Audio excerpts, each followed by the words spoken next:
असां दादू bar association में असांजो पिणी प्यारो दोस्त ज़ुल्फ़कार गाॾी अॼु हिते बार में आयल आहे।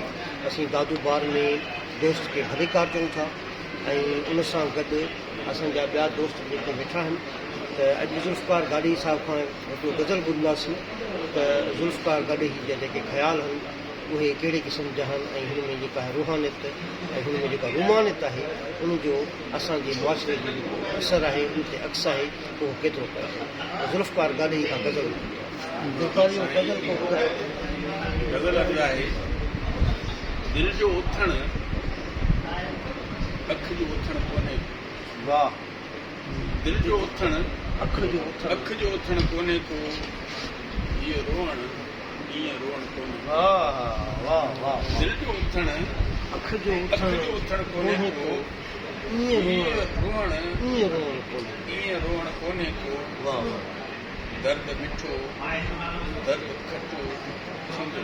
वाह वाह। दर्द मिठो दर्द खटो थींदो आहे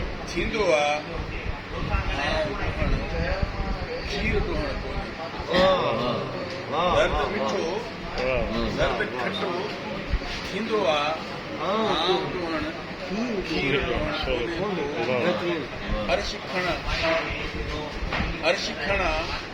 फर्श खणा तो सिर ते।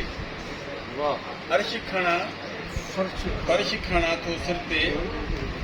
अर्श खणा फर्श खणा तो सिर ते। मुंहिंजो लुछण खाली लुछण कोन्हे। मुंहिंजो लुछण खाली लुछण कोन्हे को। इश्क घुरे रोज़ जीअण रोज़ मरण। इश्क घुरे रोज़ जीअण रोज़ मरण। बुत जो लुटण कोन्हे। इश्क घुरे रोज़ जीअण रोज़ मरण। बुत जो लुटण कोन्हे।